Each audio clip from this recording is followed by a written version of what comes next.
Happy Friday! Hey, hey, happy Friday! What's going on? Come on in, let the class begin. Let's get it. Don't be tardy. Let's not be tardy to the party. Let's go, y'all. Let's get it. All right, let's rock and roll. You know, we're not going to tarry long. That's my word. We're not tarrying. All right, let's get it. Oh, I done went too far, I think. Hold on. There we go.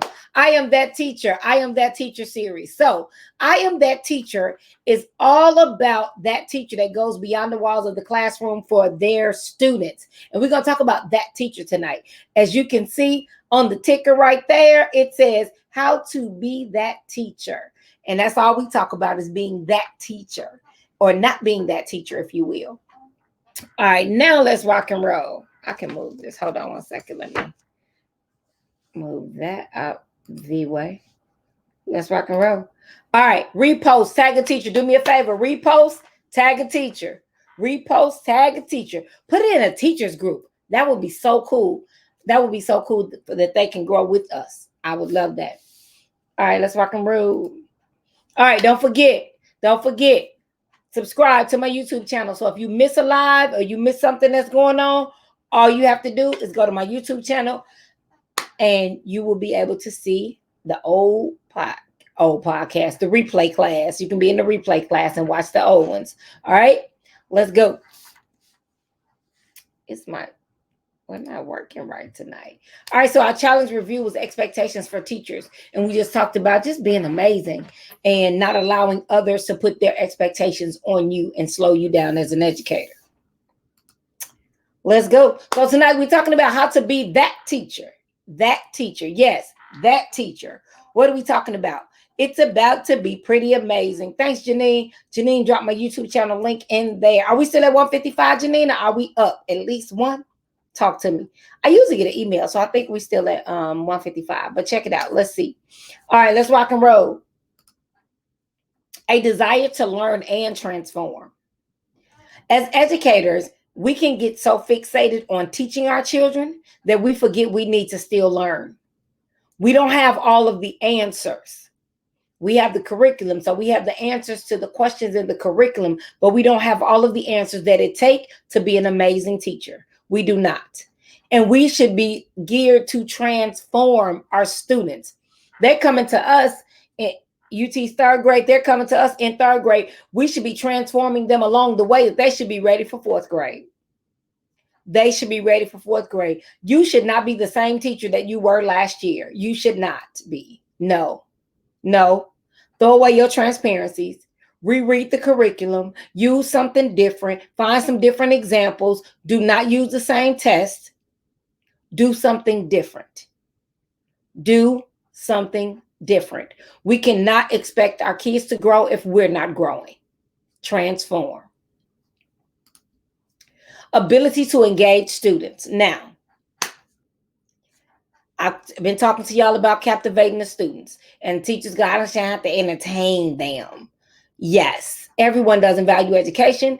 And like I said, you have to, you need to have the ability to engage them, especially in this season. So you just can't turn on and open your book and turn to page 75 and go to reading out the book and you virtual.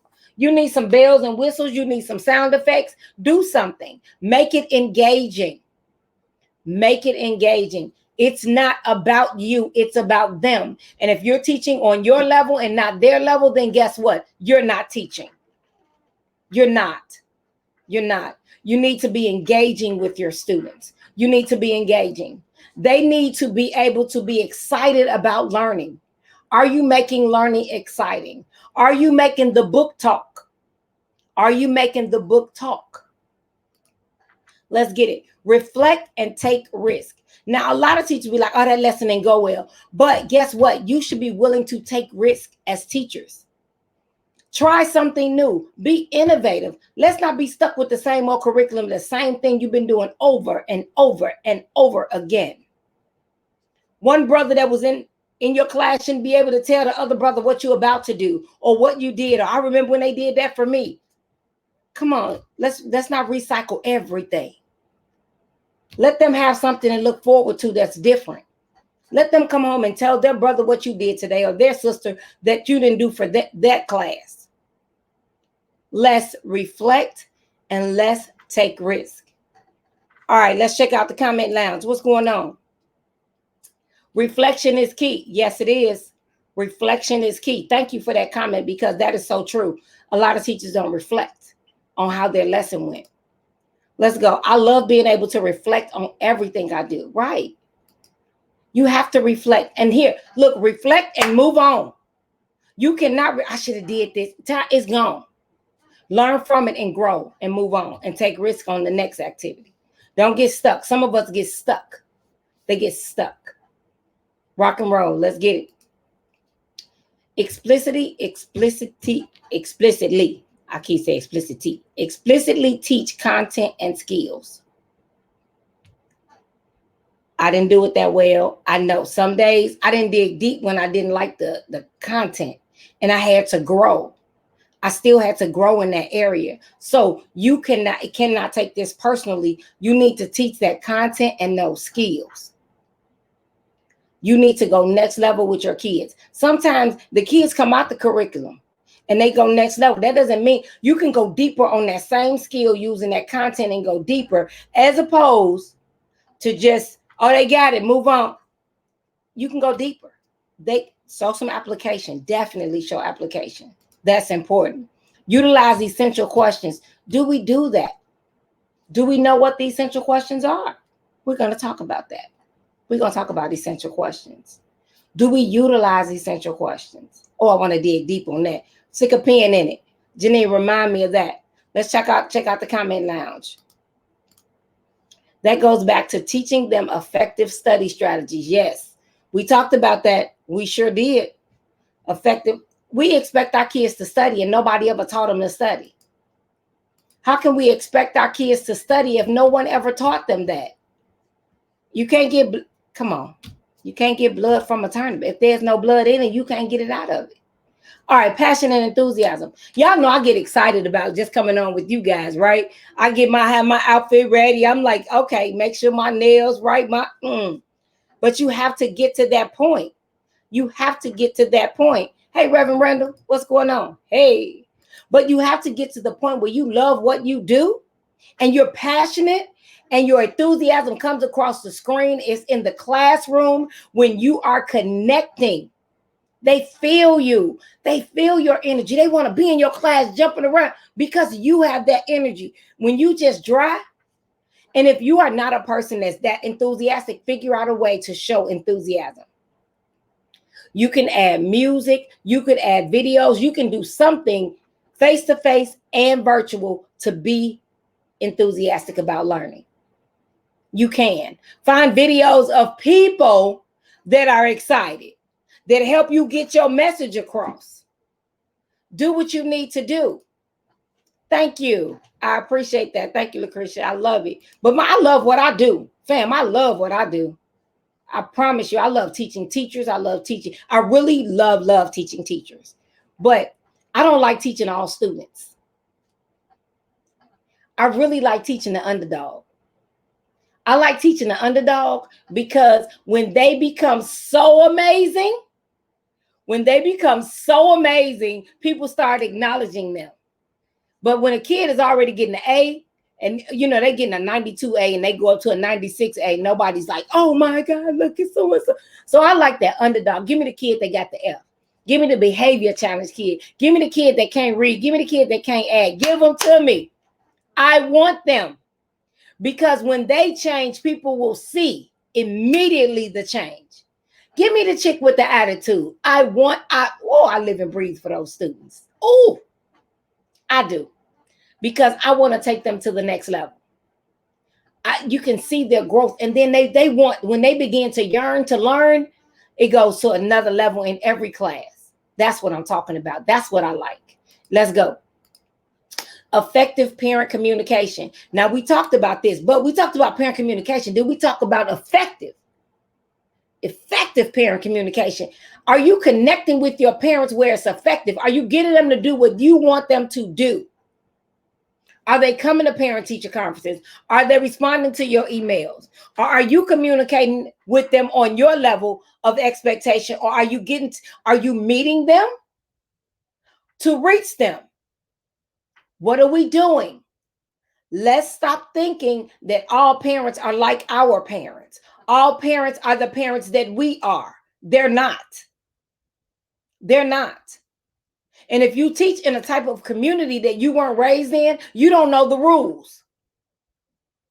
So you have to make sure that you are connecting with the parents and not just reaching out. Now I'm going to tell y'all something. If y'all missed last night's PD, we had a PD for an hour and a half. You got to join. You can go to ValarieHumphrey.com and hit the Thursday night PD button and join.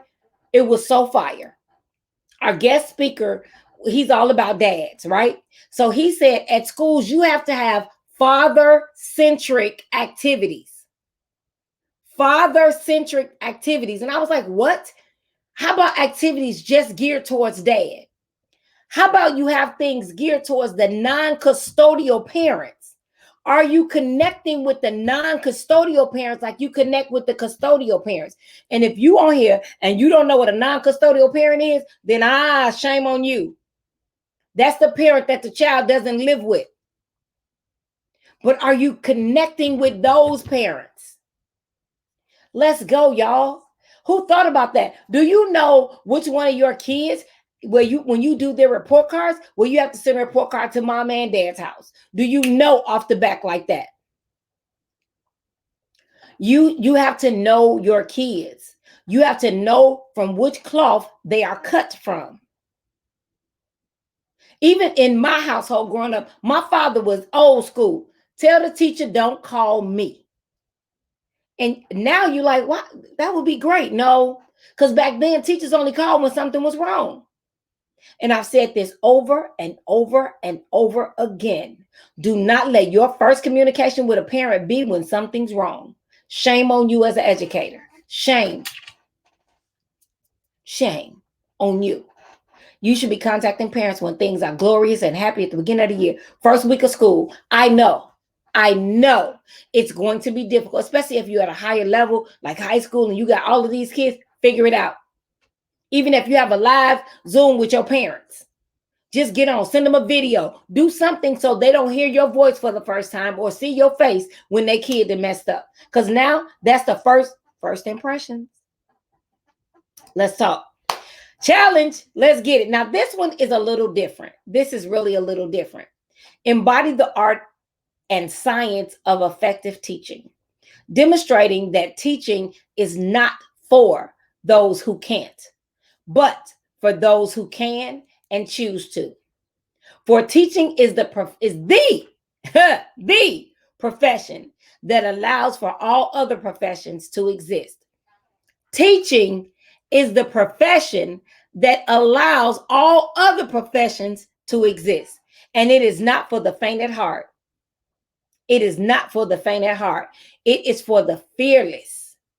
It is for the fearless and passionate path forgers. That teacher. And why do I push so hard for that teacher? Because that teacher is the one that it's just she does a little bit more. He does a little bit more. She gives a little bit more. He does that little extra thing. They coach when there's no check to get for coaching. They coach when they create a community in the school for kids just because kids want that community. What does that mean? I had a teacher at my old school. He knew kids that was interested in the guitar. He just created a guitar club. Come on, teachers. Come on, teachers. Let's go. Let's go. Let's be that teacher. And I'm going to say it again. Education is a braid. Y'all know how many strands in a braid? 3. It's 3 strands in a braid. It's the parent, it's the teacher, and it's the child. It's a braid. It's a braid. And you have to do your part as the teacher to make the other 2 feel just as strong as they can be. It's a true partnership. It's a true partnership. And I want you to master that as a teacher. I am the educator's educator. I help educators connect with students that don't look like them. You have to care enough to give your time, your talent, and your treasure to be that teacher. Let me check the comment lounge before we get out. You know I do 15 to 30 minutes. I try to be in and out like a robbery. Let's go. All right. So we have a comment. Yes, Miss Lindsay, here we go. Yes, reach back and give back. I love working with my assistant teacher. Yes, I love it.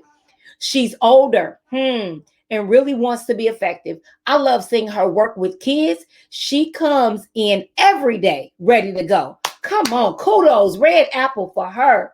She has such a great connection and relationship with the students. It takes that. It takes that.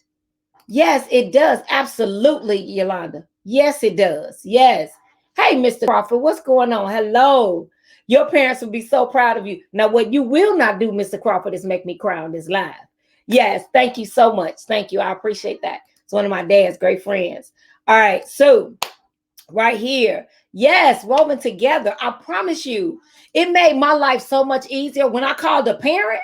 Oh, when I called the parent, it was no problem. It was no problem because I talked to that parent throughout the year. They knew I cared about their kid. You know what? I would call and say, you know what? Michael didn't have a good day today, but he did great.